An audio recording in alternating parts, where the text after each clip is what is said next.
안녕하세요. 선목교회 성도님들, 청년부 담당 최진우 전도사입니다. 오늘도 큐티를 통해 하나님과 친밀한 교제를 누리시기를 바랍니다. 2021년 6월 8일 화요일 큐티 방송을 시작하겠습니다. 제가 기도하겠습니다. 하나님, 오늘의 삶의 어려움 속에서도 하나님을 바라봅니다. 말씀하여 주시옵소서. 감사합니다. 예수님의 이름으로 기도합니다. 아멘. 네, 우리 먼저 찬송하시겠습니다. 찬송가 420장 너 성결케 위해 같이 찬송하시겠습니다. 너 성결케 위해 늘 기도하며 너 주 안에 있어 늘 성경 보고 온 형제들 함께 늘 사귀면서 일하기 전마다 너 기도하라. 너 성결케 위해 내 머리 숙여 저 은밀히 계신 내 주께 빌라. 주 사귀어 살면 주 닮으리니 널 보는 이마다 주 생각하리. 너 성결케 위해 주 따라가고 일 다급하여도 당황치 말고 참 즐거울 때나 또 슬플 때나 너 주님만 믿고 늘 따라가라. 너 성결케 위해 늘 기도하며 내 소원을 주께 다 맡기어라. 너 성령을 받아 주 섬겨 살면 저 천국에 가서 더 잘 섬기리. 네, 오늘 하나님께서 우리에게 주신 말씀은 역대하 34장 1절에서 13절까지의 말씀입니다.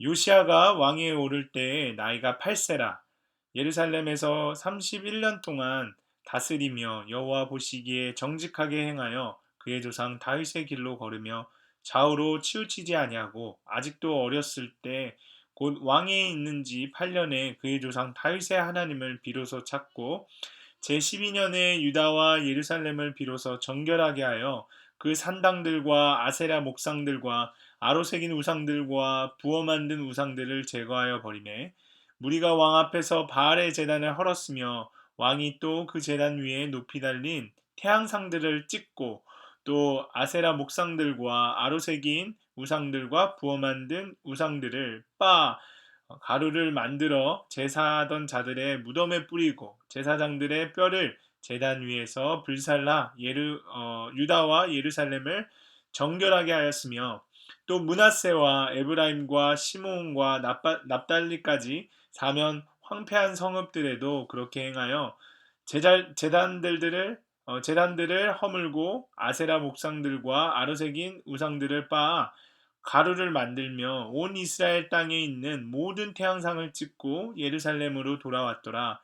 요시아가 왕위에 있은 지 18째 해에 그 땅과 성전을 정결하게 하기를 마치고 그의 하나님 여호와의 전을 수리하여 아샬랴의 아들 사방과 시장 마아세야와 서기관 요아스의 아들 요아를 보낸지라.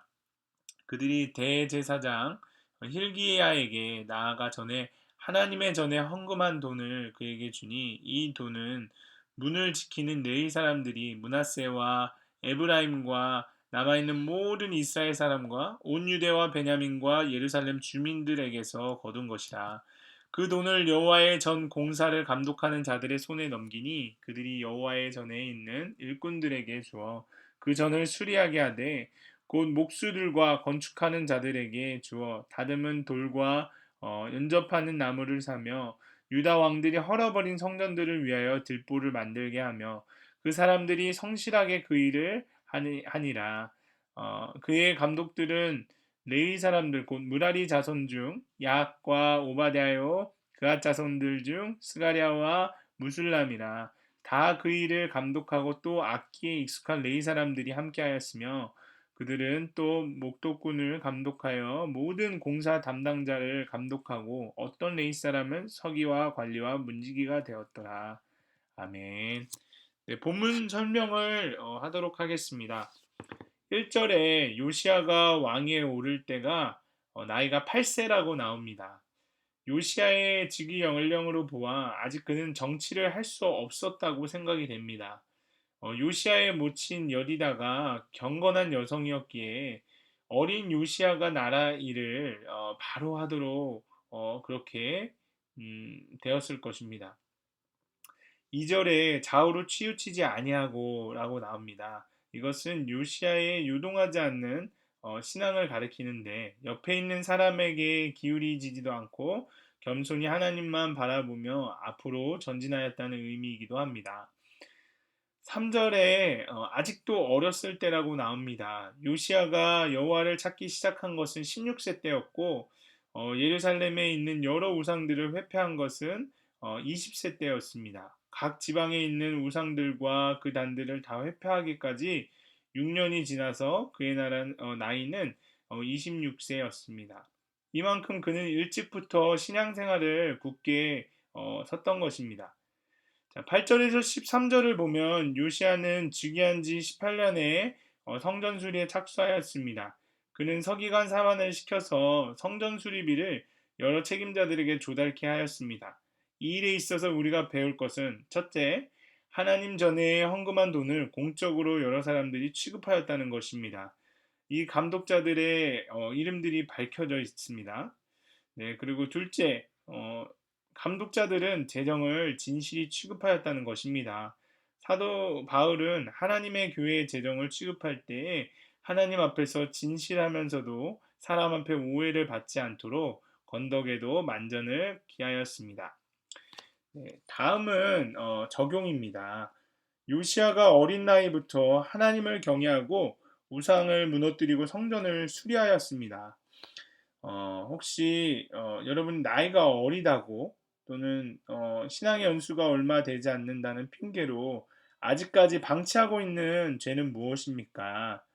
또 한 가지 우리가 나이가 어리고 신앙생활한 지 얼마 되지 않았다고 하더라도 교회 안에서 하나님과 다른 성도들을 섬길 수 있는 일은 뭐가 있을까요? 우리가 한번 이 시간에 생각해 보았으면 좋겠습니다. 네, 두 번째 적용할 것은 요시아가 성전 건축을 할 때, 보수를 할 때 성전 수리에 들어가는 비용을 투명하게 사용했다는 것입니다. 여러분은 교회에서 공적으로 쓰이는 그 헌금을 깨끗하고 규모 있게 사용하고 있습니까?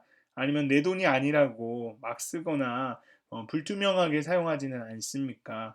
우리의 모습을 한번 돌아보았으면 좋겠습니다. 네, 다음은 묵상 간증입니다. 오늘 우리가 함께 읽을 묵상 간증은 211쪽 서정택 씨의 왕따와 은따라는 글입니다. 같이 읽도록 하겠습니다.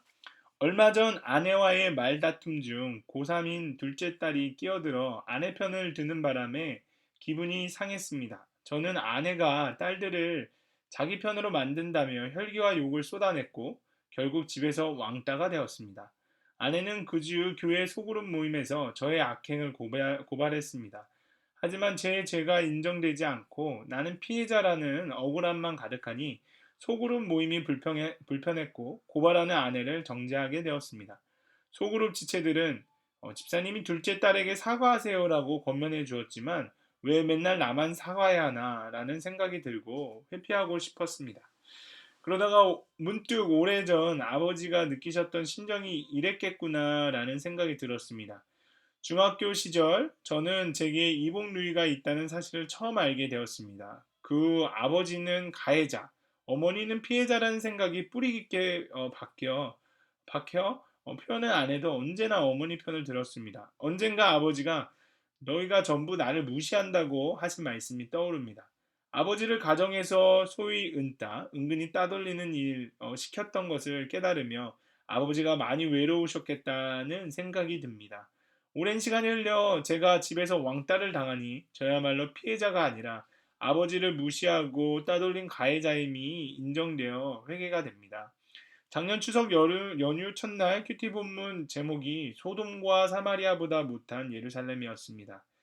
그날 말씀을 통해 내 죄를 먼저 보는 것이 관계 회복의 출발이라는 것과 스스로 갇힌 옥에서 벗어나 회개하고 돌이키라는 것이 제게 주시는 말씀 같았습니다.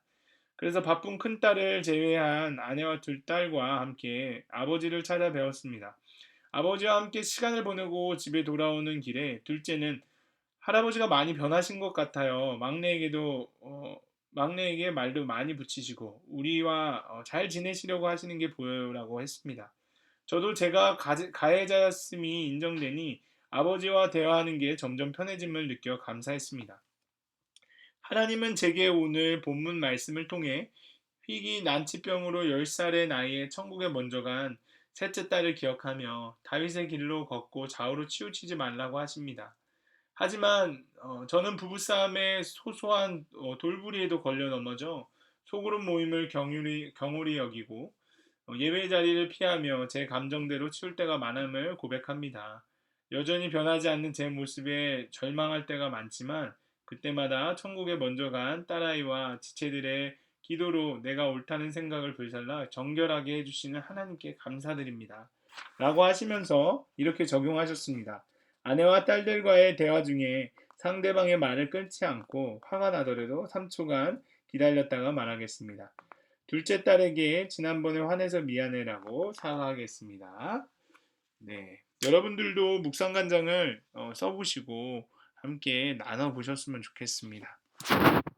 네, 그러면 오늘 큐티 방송을 마치도록 하겠습니다. 제가 기도하겠습니다.